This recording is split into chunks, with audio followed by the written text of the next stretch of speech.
Assalamualaikum warahmatullahi wabarakatuh. Kembali lagi bertemu dengan saya di channel Merdeka Mengajar. Pada kesempatan hari ini saya akan berbagi mengenai refleksi 2 mingguan pada modul 1.1 pendidikan calon guru penggerak angkatan 8. Model refleksi yang akan kami terapkan adalah menggunakan model 4P, di mana 4P tersebut adalah mengenai peristiwa, kemudian perasaan, kemudian pembelajaran, dan yang terakhir adalah penerapan ke depan atau rencana yang akan dilakukan ke depannya seperti apa. Kita mulai dari peristiwa. Peristiwa ini terjadi ketika saya mempelajari modul 1.1,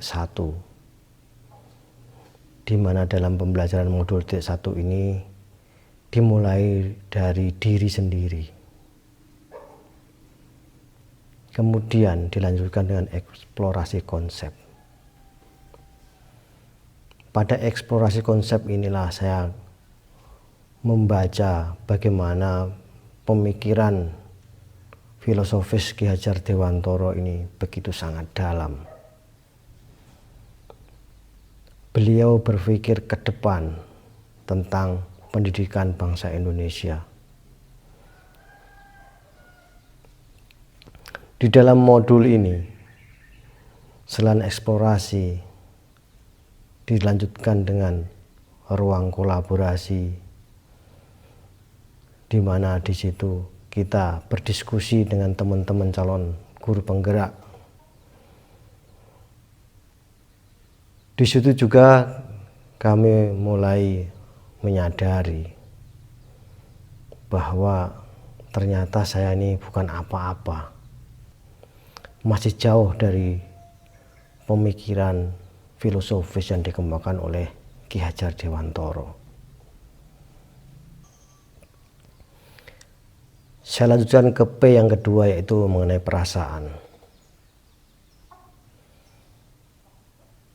Pada saat saya mempelajari modul 1.1 ini, saya merasakan seperti ditampar ke dalam diri saya sendiri. Di situ banyak sekali tamparan yang saya terima mengenai bagaimana sebagai pendidik yang baik itu seperti apa. Sekaligus saya merasa kagum dengan pemikiran Ki Hajar Dewantara, dengan konsep beliau yang sangat luar biasa. Bagaimana konsep menuntun, konsep petani, kemudian konsep bermain, konsep budi pekerti, dan konsep yang menghamba pada anak. Semuanya itu menurut saya sangat luar biasa. Selama ini saya belum pernah membaca konsep yang begitu hebat seperti itu. Atau mungkin ya karena saya sendiri literasinya masih kurang dalam hal pendidikan. Kemudian P yang ketiga adalah pembelajaran. Di dalam modul 1.1 mengenai filosofis Ki Hajar Dewantara ini, banyak sekali pembelajaran yang dapat saya petik di situ. Dari yang sudah saya sampaikan di depan tadi, bahwa pemikiran Ki Hajar Dewantara begitu luar biasa. Bagaimana konsep menuntun. Menuntun ini adalah menuntun kepada murid-murid kita untuk mencapai apa yang mereka idam-idamkan.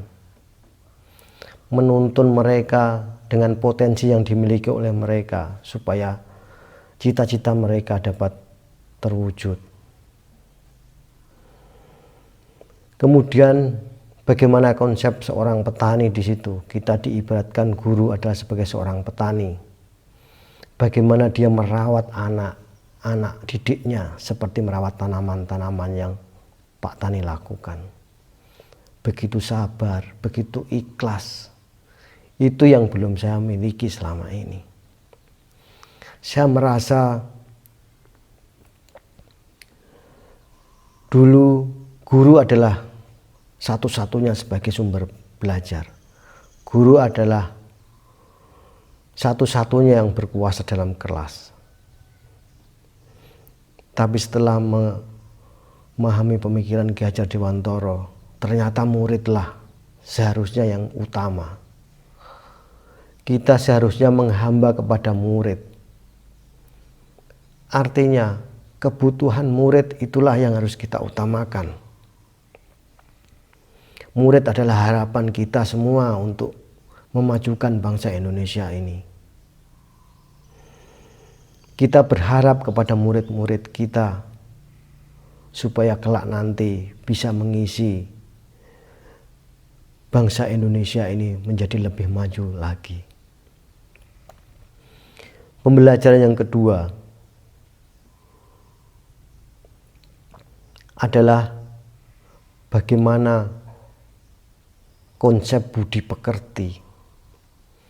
Selama ini kita menjadi guru hanya memikirkan bagaimana siswa kita berprestasi. Prestasi yang tinggi berarti kita berhasil dalam mendidik. Tidak pernah diimbangi dengan bagaimana karakter anak didik kita, bagaimana akhlak anak didik kita. Itu banyak yang tidak kita pikirkan. Yang penting anak itu menguasai materi sudah. Berarti sudah berhasil dalam pendidikan ini. Ternyata bukan itu. Ternyata harus seimbang antara pengetahuan dengan budi pekerti ini. Apalah artinya pandai kalau akhlaknya tidak baik? Tentu akan semakin rusak dunia ini ke depannya. Haruslah seimbang antara pengetahuan dengan budi pekerti yang dimiliki oleh siswa-siswa kita. Sehingga menjadi orang yang cerdas, tetap berakhlak mulia. Seperti yang diimpikan oleh Ki Hajar Dewantara, murid-murid kita mempunyai akhlak yang baik, budi pekerti yang luhur. Dan P yang terakhir adalah penerapan ke depan. Saya berharap sekali kepada diri saya sendiri untuk bisa menerapkan prinsip-prinsip yang telah dikemukakan oleh Ki Hajar Dewantara. Saya mulai dari kecil dulu, saya mulai di kelas dulu, bagaimana saya akan bisa membimbing murid-murid saya untuk mencapai cita-cita yang mereka idamkan sesuai dengan potensinya masing-masing. Yang kedua, saya akan menyajikan pembelajaran yang menarik, yang tidak membosankan, sehingga murid merasa antusias untuk selalu belajar dan belajar. Karena terus terang saat ini setelah masa pandemi ini, motivasi murid untuk belajar sangat rendah.